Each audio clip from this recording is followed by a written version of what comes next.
Hi and welcome to the kitchen at Circles Farm. Today we're going to look at how to cook a bacon sandwich. First, put your pan on the stove on a high heat and add a bit of butter or cooking oil.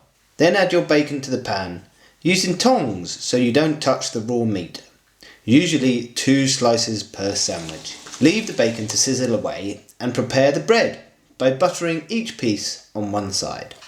Remember to turn the bacon regularly so it doesn't burn and it cooks on both sides. When cooked through and crispy enough for your own taste, take it from the pan and put it on one of the slices of bread. Add any sauces you like before the other slice of bread, cut it in half and enjoy.